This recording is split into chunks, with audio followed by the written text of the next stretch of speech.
উপস্থিত সুধীমণ্ডলী, আমার প্রিয় সহকর্মীবৃন্দ, সাংবাদিক ভাইয়েরা,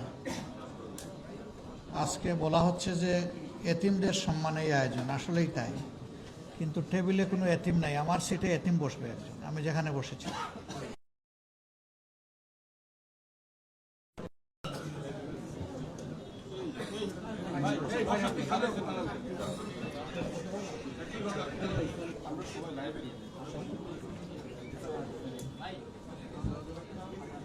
আমি দোয়া করি আজকে যাদেরকে এতিম হিসাবে সমাজের মানুষ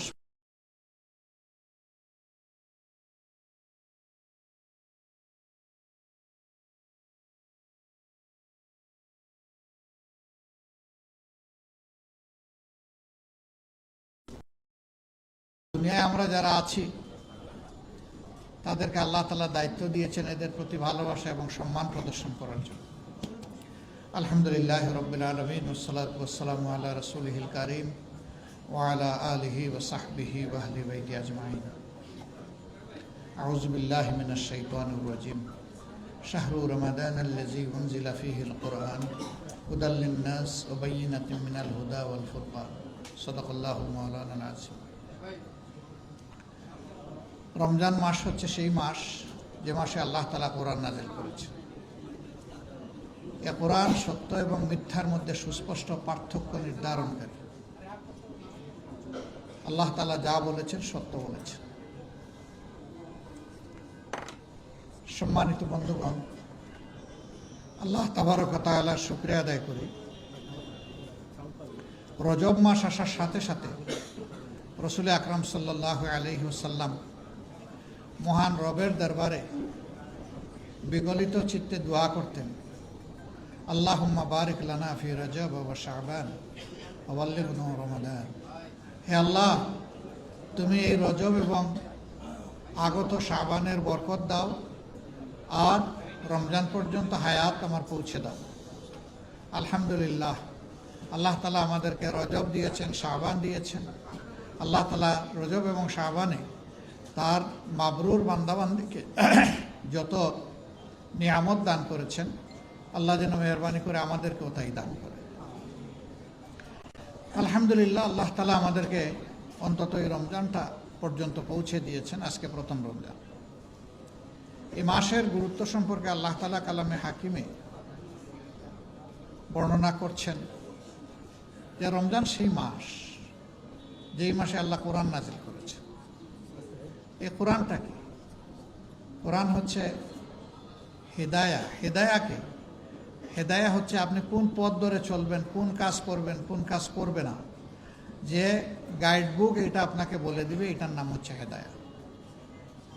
এই হেদায়াত আল্লাহ তাআলা যেদিন মানব সৃষ্টি করেছেন সেই দিন থেকেই দান করেছেন। প্রথম হেদায়ের কিতাবটা কি ছিল মানব জাতি জানে না, কিন্তু প্রথম নবী কে ছিলেন এটা সবাই জানে। আল্লাহ তাআলা যাকে প্রথম মানুষ হিসেবে পয়দা করেছিলেন, হযরত আদম আলাইহিস সালাম, তিনি প্রথম মানুষ এবং প্রথম নবী। তাকে আল্লাহ তাআলা হেদায়েতের গ্রন্থ দিয়েছেন। এটা কালামে হাকিমে কোরআন শরীফে এটা আছে যে তার জন্য হেদায়েত দান করেছেন, করে বলেছেন যারা এটা মানবে তারা মুক্তি পাবে, যারা মানবে না তারা শাস্তি পাবে।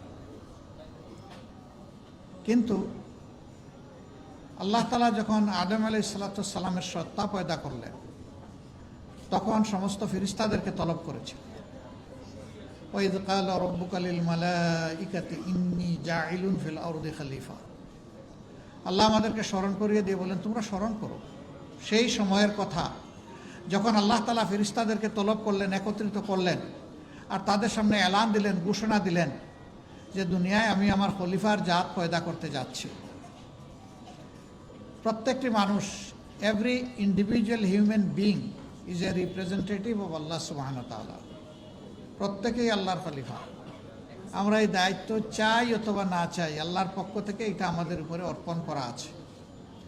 এখন এই দায়িত্ব যারা সঠিকভাবে পালন করবেন, আল্লাহ তাআলার সন্তুষ্টি, ভালোবাসা তারা হাসিল করবেন। যারা এই দায়িত্ব পালন করতে পারবেন না, ব্যর্থতার জন্য তাদেরকে আল্লাহর মুখোমুখি হতে হবে। আল্লাহ তাআলা স্মরণ করিয়ে দিয়ে বলেছেন, ইন্না ইলাইনা ইয়াবাহুম সুম্মা ইন্না আলাইনা হিসাবাহুম। তোমাদেরকে আমার দিকেই ফিরে আসতে হবে, ফিরিয়ে আনা হবে। তোমাদের এসকেপ করার, পালিয়ে যাওয়ার কোনো জায়গা নাই। আমার সামনে হাজিরা দিতে হবে সবাইকে। আর সেই দিন তোমাদের কাছ থেকে আমি যে হুকুম তোমাদের প্রতি করেছিলাম তা কিভাবে তোমরা পালন করেছো তার হিসাব নেওয়া আমার দায়িত্ব।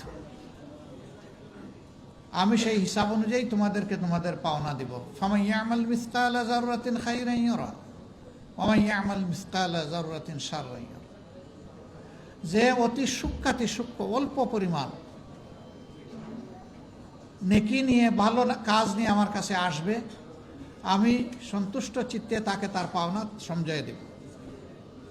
আবার যে বড় পাপ তো অবশ্যই, নাফরমানি তো অবশ্যই, অতি সূক্ষ্ম কেউ দেখে না, রাতের অন্ধকারে সংগোপনে মাসুল পাওয়ার এক্সারসাইজ করে অথবা কালো টাকার বলে, গোষ্ঠীর বলে, ক্ষমতার বলে যদি কোনো মানুষের উপর অন্যায় আচরণ করো, যদি আমার হক নষ্ট করো, যদি আমার মাখলুকের হক নষ্ট করো, তাহলে সেদিন তোমার এই কৃতকর্ম যত ছোট হোক না কেন তারও পাওনা তোমাকে সমঝিয়ে দেওয়া হবে।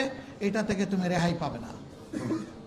তার মানে হচ্ছে ছোট বড় সব কিছুর পাওনা আল্লাহর জিম্মায় মজুদ রয়েছে। মানুষকে at the day of final judgment, শেষ বিচারের দিনে মানুষের হাতে এটা আল্লাহ তুলে দেবেন। মানুষের অবস্থা সেদিন দুই ভাগে বিভক্ত। একদল মানুষ স্বাচ্ছন্দ্যে আল্লাহ তাআলার দরবারে দাঁড়াবে, তাদের চেহারার মধ্যে নূরের ঝলক থাকবে, রাব্বুল ইজ্জত তাদের দিকে সন্তুষ্টি এবং রাহমার দৃষ্টি দিয়ে তাকাবেন। আর একদল মানুষ দুলামদিন অপদস্থ, হাঁটু গড়ে মাথা নত করে বসবে, তারা এনে আল্লাহর দরবারে হাজির করবে। সেই লোকগুলার দিকে আল্লাহ তাআলা তার রহমতের নজর নিক্ষেপ করবেন না। তার মানে তাদের জন্য ধ্বংস এবং শাস্তি অবধারিত। যারা প্রথম সম্প্রদায়, আল্লাহ তাআলার পক্ষ থেকে নাজাতের সুসংবাদ পেয়ে, বুশরা পেয়ে তারা যাবে মাবুদের মায়ার জান্নাতে। আর যারা নাফরমানি করে, আল্লাহ তাআলার সাথে বিদ্রোহী করে, দুনিয়ায় বিপর্যয় সৃষ্টি করে, দুনিয়ায় বিশৃঙ্খলা সৃষ্টি করে, সন্ত্রাস সৃষ্টি করে, মানুষকে কষ্ট দিয়ে অন্যায় অপরাধ করে, দুর্নীতি করে আল্লাহর দরবারে হাজিরা দিবেন, তাদের ঠিকানা হবে ভিন্ন। এই লোকগুলাকে ফেরেশতারা তাড়িয়ে নিয়ে যাবেন জাহান্নামের দিকে। সেখানকার পাহারাদার ফেরেশতা জিজ্ঞেস করবেন, কেন আজকে এখানে এসেছো কেন? তোমাদের কাছে কোনো সতর্ককারী আল্লাহ তাআলা পাঠাননি? বলে হ্যাঁ পাঠিয়েছিলেন। তাহলে না, আমরা তাদেরকে সেদিন অস্বীকার করেছি, বলেছি তোমরা মিথ্যাবাদী, তোমরা যা বলেছো এটা সত্য নয়, আল্লাহ এরকম কাউকে পাঠাননি, আমরা তাদের কথা শুনিনি, অগ্রাহ্য করেছি। ফেরেশতারা তখন বলবেন তোমাদের জায়গায় তোমরা পৌঁছে যাও। তাদেরকে উপুড় করে জাহান্নামে নিক্ষেপ করা হবে। সে দৃশ্য বড় ভয়াবহ। ফুটন্ত পানি আর জ্বলন্ত আগুন, এর মধ্যেই মানুষগুলা দৌড়াদৌড়ি করবে, হাঁসফাঁস করবে, চিৎকার দিবে, কানবে, বুক ফাটা চিৎকার। কিন্তু না, সেদিন তাদের প্রতি সহানুভূতিশীল কাউকেই পাবে না। উপরের দিকে তাকাবে, তাকিয়ে দেখবে সমাজে যাদেরকে কষ্ট দিয়েছিল, যাদেরকে তারা নিন্দা করেছিল, যাদেরকে মজলুম করে রেখেছিল, যাদের উপর অত্যাচার করেছিল, যাদেরকে শোষণ করেছিল, সেই লোকগুলা জান্নাতে বসে বসে হাসছে। তখন বলবে আমরা তো তোমাদের প্রতিবেশী ছিলাম, সঙ্গী ছিলাম, পরিবারের সদস্য ছিলাম, বন্ধু ছিলাম, কর্মস্থলের সাথী ছিলাম, তোমরা কি আমাদের প্রতি একটু মেহেরবানি করতে পারো? কি মেহেরবানি? আমাদের উপর একটু ঠান্ডা পানি ঢেলে দাও, অথবা আল্লাহ যে রিজেক তোমাদেরকে উত্তম রিজেক দান করেছেন সেখান থেকে কিছুটা আমাদের জন্য পাঠাও। তখন আল্লাহর এই নেক বান্দারা বলবেন তোমাদের কর্মের ফলই তোমরা ভোগ করছো, আজ আমাদের তোমাদের জন্য করার কিছুই নেই। দুনিয়ায় যখন ছিলাম তোমাদেরকে বুঝিয়েছি, তোমরা আমাদের কথা শোনো নাই, আজকে আমরা তোমাদের কোনো উপকারে আসতে পারবো না।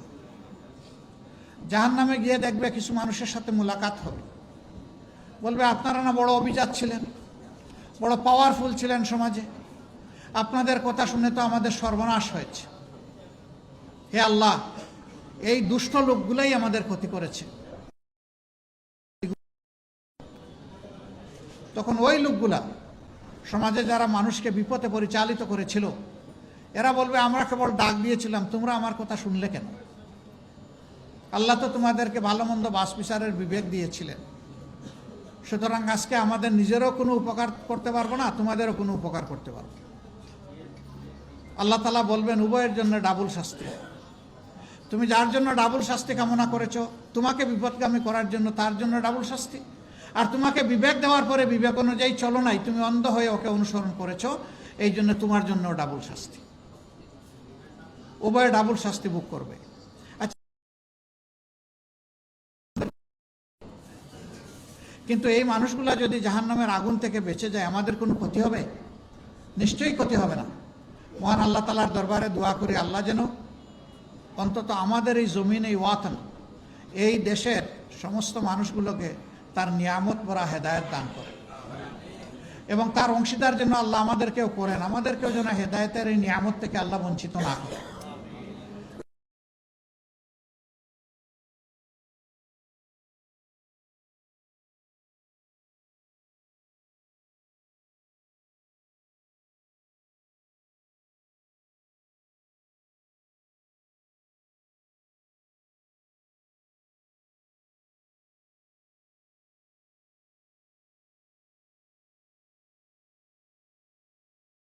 ইয়া'মুরুকুম বিল আদলি ওয়াল ইহসান, আল্লাহ তোমাদেরকে নির্দেশ দিচ্ছেন, হুকুম দিচ্ছেন, তোমরা মানুষের জন্য ন্যায় বিচার কায়েম করো এবং মানুষের প্রতি তোমরা সহানুভূতিশীল হও, সর্বোচ্চ সহানুভূতিশীল হও, ইহসান করো।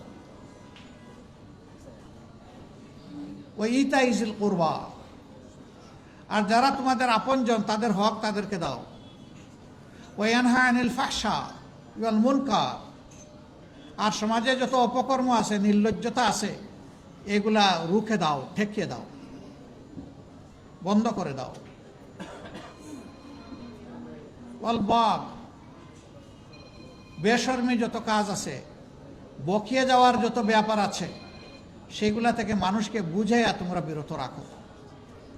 আমরা আমাদের সরকারের কাছে তাই প্রত্যাশা করি। দেশবাসীর পক্ষ থেকে আমরা সরকারকে অনুরোধ জানাবো, আল্লাহ তাআলার এই বিধানের প্রতি আপনারা, সংখ্যাগরিষ্ঠ এই মুসলমানের দেশে আমরা আশা করব আপনারা সম্মান প্রদর্শন করবেন। যদি আপনারা আল্লাহর বিধানের প্রতি সম্মান প্রদর্শন করেন, তাহলে আল্লাহ তাআলা আপনাদেরকে সম্মানিত করবেন। কিন্তু যদি আপনারা এ পথে না হাঁটেন, তাহলে দেশেরও ক্ষতি হবে, আপনাদেরও ক্ষতি হবে। আমরা মন গড়া কোনো কথা বলছি না, মাবুদের বিধান অনুযায়ী আপনাদেরকে আহ্বান জানাচ্ছি। আমরা এই দেশকে ভালোবাসি, দেশের মানুষকে ভালোবাসি। আপনারা ওই দেশের নাগরিক, আমরা ওই দেশের নাগরিক। আমরা প্রত্যেকটি নাগরিককে সম্মান করার পক্ষে, ভালোবাসার পক্ষে। আসুন একটা ভালোবাসার পরিবেশ আমরা সমাজে সৃষ্টি করি।